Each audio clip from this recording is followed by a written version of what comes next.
Hey, saluton, mi estas en Minecraft, kaj nun mi estas apud tiu lito. Mi ĵus dormis en tiu lito, kaj mi faris tion, ĉar estis la nokto, kaj la nokto estas terura, kiam oni volas filmi. Unue, ĉar oni vidas nenion, kaj due, ĉar oni povas morti. Do, mi ankoraŭ ne vizitis tiun lokon en video, kaj mi ne faros tion en tiu video, ĉar mi celas viziti la nordon. Estas kelkaj novaj konstruaĵoj en la nordo, kiuj kompreneble estas vizitindaj. Fakte ĉiuj konstruaĵoj en tiu servilo estas vizitindaj.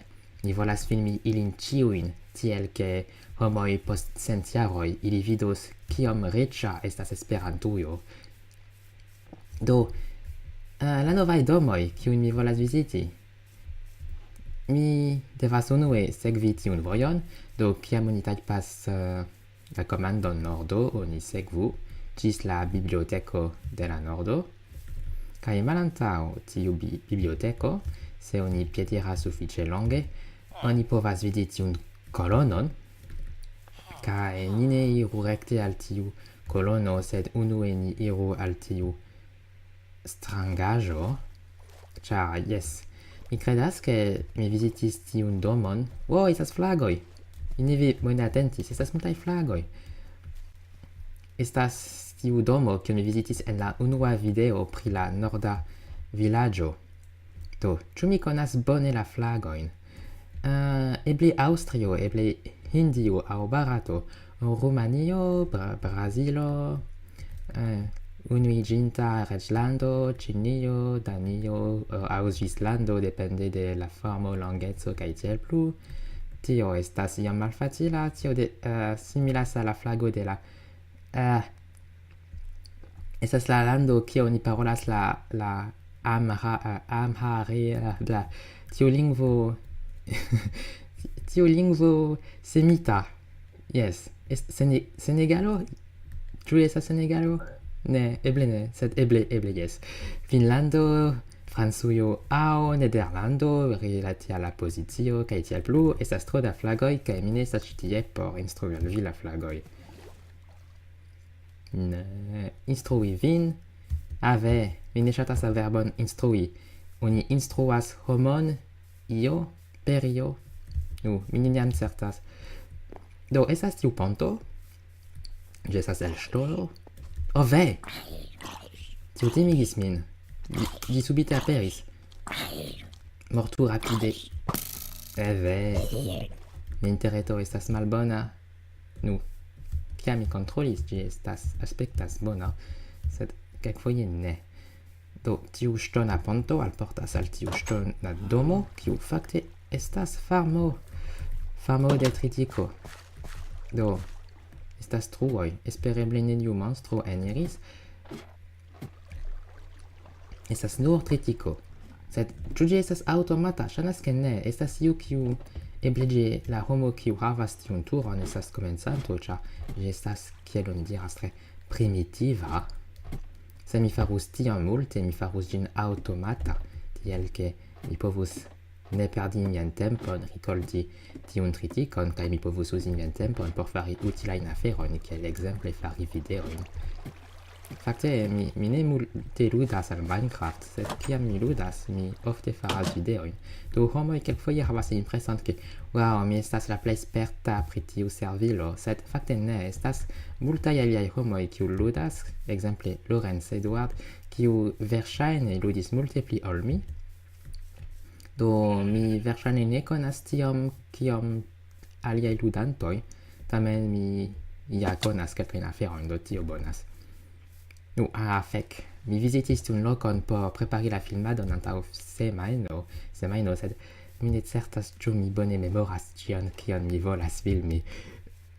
Estas vojo, tio bonas. A la caverno de Perzikulo. Jej, oni iras al io kio ekzistas, mi iom timis ke mi perdiĝis. Kaj pro tio mi fuŝigus la unuan parton de la video. Tio estas la caverno de Perzikulo. Iru al tiu caverno. Espereble Perzikulo ne estas urso, do mi ne iras al loko kie mi povus morti. Wow, bela caverno estas ruĝa tapiŝo. Do ĝi estas caverno? Tio ŝajnas esti enirejo al normala minejo, do mi ne volas viziti tion. Kaj tio estas hundo. Saluton hundo, ĉu vi estas la hundo de Persikulo? Ĉu vi volas tion? Ĉu vi volas tion? Jes, mi donis la viandon, la zombian viandon al la hundo. Kaj ĝi manĝis ĝin. Ok. Do la ulo simple loĝas en kaverno. Jes, kelkaj homoj ne kuraĝas fari domon, do ili simple faras truon, kaj ili nomas tion domo.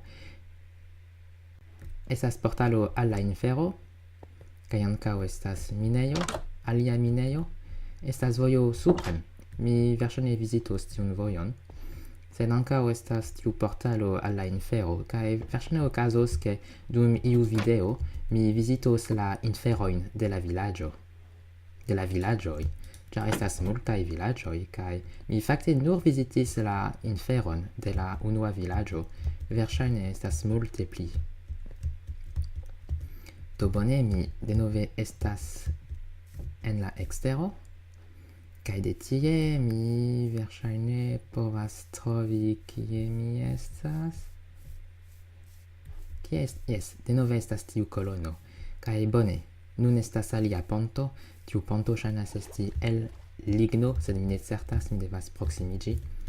Jes, ĝi estas malhela ligno. Kaj estas brazila kaj esperanta flago. Estas tute brazila flago sur tiu domo. Do mi supozas, ke la loĝanto de tiu domo estas brazilano. Kiel ĝi nomiĝas? La domo de Lociaralo. Mi pensas, ke mi jam vidis tiun ulon en la babilejo. Do tiu brazilano havas multajn hundojn, kaj tiuj hundoj ĉiuj havas tiun ruĝan kolringon. Jes, karotoj. Sed mi ne scias kion vi pensas pri karotoj, sed laŭ mi, karotoj estas la plej bongusta legomo. Ili estas iom sukeraj kaj estas tre facile kultivi ilin. Oni povas prepari ilin ege rapide. Saluton Polaris. Kaj ili estas malmulte kostaj, kaj bongustaj, kaj tiel plu. Kaj ili fakte donas vitaminon, kiu permesas pli bone vidi dum la nokto. Nu, tio estas kion homoj ŝatas diri.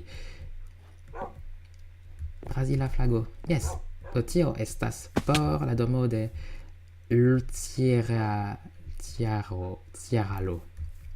Lciaralo. Almenaŭ mi elparolas pli bone la nomojn ol Evildea.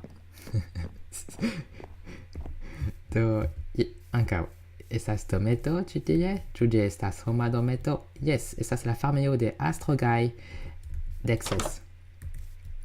Do, tio simple estas kesto, tio ne estas farmejo. La farmejo estas tio, kie estas la plantoj kiujn homoj kultivas. Gratulon, Lingva Korvo, vi faris multajn progresadojn.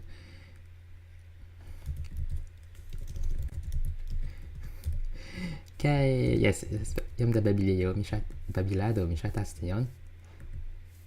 Sukerkano, kaj tio estas nenio, sed tio estas akvomelono. Kaj mi ne vere ŝatas la nomon akvomelono, ĉar mi scias ke en la angla ni nomas tion watermelon, sed ĝi ne estas melono. Akvomelono ne estas melono, ĝi estas tute alia tipo de planto. Vi estas perdita, hundo. Se vi volas retrovi viajn amikojn, vi devas iri al la brazila domo. Kaj mi pensas, ke tio estas ĉio.